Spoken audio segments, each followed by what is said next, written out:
What's going on, guys? GZTV back with another video, Sports Talk Mondays. This is the final football video of the year, sadly. I might find a substitute for next week, I'm not really sure, but today we're going to be talking about the big event, one of the biggest sports events year in and year out. We're talking about the Super Bowl football last night, and let me just say this is one of the best postseasons I've witnessed ever since the Packers winning the Super Bowl about 11 or 12 years ago. It's probably the best playoffs since then. A lot of interesting storylines, a lot of records being broken, a lot of likable teams making it far and winning the Super Bowl. A lot of players that have had Super Bowl aspirations since they've made the league, winning the Super Bowl. It's all in good fun. We're going to talk about the commercials. We're going to talk about the halftime show. Maybe I'll watch a couple commercials, but they're pretty cringy. I mean, the only one I like is Kanye West with McDonald's. Let's just be real here. This is kind of just a talk show going over what happened in the Super Bowl. Evan McPherson staying for the halftime show. What a likable character. A lot of likable characters on the Bengals. Shout out Money Mac. But let's just talk about the game itself first, because that's what I came to watch. Obviously, I really like the halftime show. Being an Eminem fan, being a Kendrick Lamar fan, having respect for old heads like 50 Cent. Well, 50 Cent's not really old. We're talking about Dre and Snoop. Mary J. Blige, a great vocalist of the 90s, performing in the halftime show. We're just going to talk about it all here. First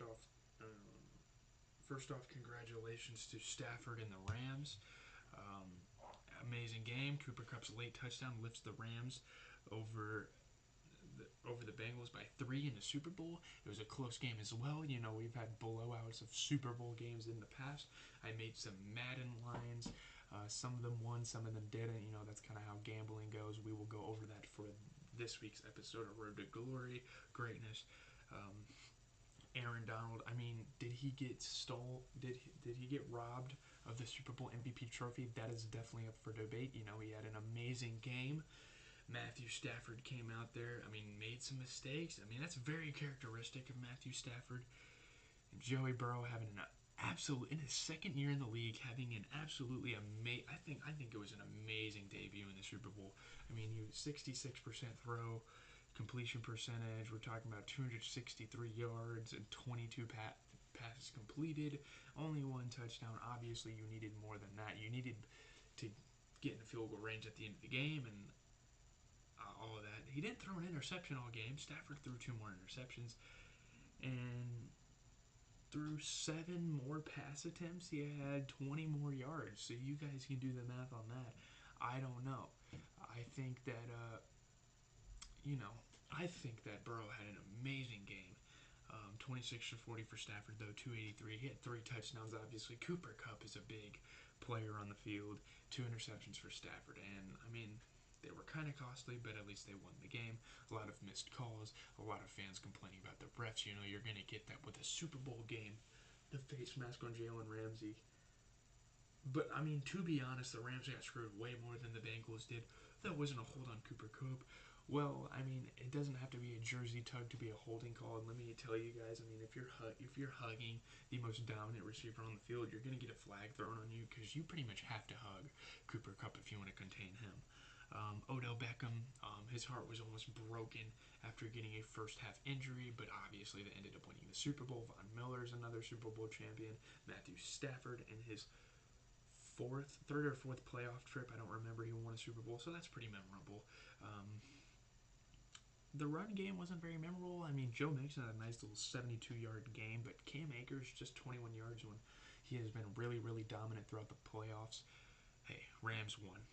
And Matthew Stafford can retire a Hall of Famer now. I think it's confident. I can confidently say that. Cooper Kupp, without Odell on the field, Odell would have had the best game out of any of the receivers on the field had he have not gotten injured in the first half, and that's kind of heartbreaking to see Odell get injured like that. But football is football. You're going to get roughed up. 8 catches, though, for Kupp, 92 yards, 2 touchdowns. So I think the final drive of the game, he had 39 yards receiving and a 7-yard run, so 46 yards of the Rams offense on that final drive that they got the game-winning touchdown on. Obviously, their defense came out and played well. Yeah. On the other end, for receiving, T. Higgins had an amazing Super Bowl performance, including a 75-yard catch, face mask or not, he still had 4 receptions for 100 yards and 2 touchdowns. T. Higgins, late in the playoffs, is starting to prove that he can be up there with Jamar Chase, and he had a better game than Jamar Chase in the biggest game of the year for them. Biggest game in all of football for them. I mean, they didn't win, but congratulations to guys like T. Higgins, Joe Mixon, Joe Burrow out there having great games. Yeah. Stafford had a lot of dropped passes of his receivers, but there were a couple of mishaps, a couple of overthrown balls when they had chances to score the end zone. Did the ref save the game for the Rams? I don't want to say that. I think that Stafford and them, on paper, it seems to me that they definitely deserved this win. And I watched the game, so I mean, I think the Rams won't deserve the win. I think all of America was rooting for Matthew Stafford. Some people, Joe Burr. I don't want to roll my R's. I don't really care about it anymore. Season's over. The memes are done. Joe Burrow is on a clean slate. He's going to have to come back next year with his young coach, Zach Taylor, and they're going to have to make another campaign for the Super Bowl. Will they be back? Because a lot of people were like, oh, the Bengals will be back. I'm not really sure if they're going to be back. You never know. With a Manning-Brady type matchup in the AFC going on between Josh Allen and Pat Mahomes, I'm not sure if Joe Burrow, a now third-year quarterback in his junior year of the NFL, I mean, a couple years from now, he's going to be considered a vet. I don't know. Will he make the trip again? I don't know. It's going to take a loss because the AFC, all of the teams that Bengals beat are for sure going to come back for vengeance. But the halftime show, really good. A lot of trash talk about on the halftime show. I think it's mostly because people are weird about things, and if there's no pop or rock in the Super Bowl show, they're gonna complain. Now, Silk Sonic would have been a really cool option for this Super Bowl. I don't know how Kanye West doesn't have a Super Bowl show yet. He's one of the most iconic artists over the past 20 years. So I don't know. I don't know how he doesn't have a Super Bowl show. Maybe next year he'll do it. Maybe Silk Sonic will do it next year if they have another album this year. I don't know. I really liked the halftime show. On paper, it was great. Obviously, it didn't really live up to expectations, but with that many guests, you can only have like a 15 to 30 minute Super Bowl halftime show. They did all they could. Dre and Snoop seemed to have the spotlight. Is that deserved? Yes. We're on the West Coast. We're in Compton. Kendrick deserved more. Eminem deserved more because honestly, he's the best rapper out of all 4 of those. Mary J. Blige's performance was kind of cringe. I wasn't a really big fan of it. She was my least favorite performer, but obviously she's my least favorite artist out of the 5, so you can't really blame her there. Blame me there, anyways.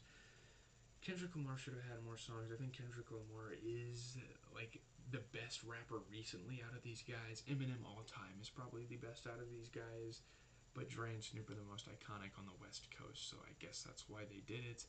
I don't know. Eminem kneeling during his show was pretty cool. Pretty cool homage to Colin Kaepernick. We stand with you. Eminem is all about social unity and standing with people that are struggling. He's struggled in the past, so I think that's cool. That was a cool little gesture for the Super Bowl halftime show. The commercials, again, I don't know. This is just going to be a 10-minute video of me going over the Super Bowl, but it was really fun. It was a really fun experience. That halftime show did give me goosebumps at times. Like, it was really, really awesome to hear Lose Yourself, Eminem coming up performing, him and Matthew Stafford, some Detroit legends in the Super Bowl. That's always great. And although I'm not from Detroit, I'm not like a local or anything. I'm from Southern Illinois, but I think it's really cool. Midwest, I guess. I mean, Detroit Lions are in my Packers division, so I think it's really cool to see those icons kind of perform well at the halftime show and on the football field. I think that was really awesome. Dr. Dre and Snoop definitely deserved all their flowers on that one. It seemed like those were the main attractions, although should they have been? I don't know. You can definitely debate that. Super Bowl, or the halftime shows was literally just Kanye and the McDonald's. I mean, there were a couple funny ones with like DJ Khaled in it. I think Lizzo had one. All of the major, all of like the big time celebrities in today's media, whatever you want to call it, were there. So that's cool. But anyways, leave a like, comment, subscribe. My calc teacher just put my calc grade in. Pray for me, please. I have to go check that right after this video. But we have a Hereditary movie review. I could not wait any longer. Ari Aster is a masterful director. I had to watch that. And we're going to be reacting to a new Gunna song that's been leaked for the longest time. Stay tuned for all that. But yeah, have a good rest of your day. My heart is beginning to pound because I have to look at my calc grade. Oh my god, I don't know.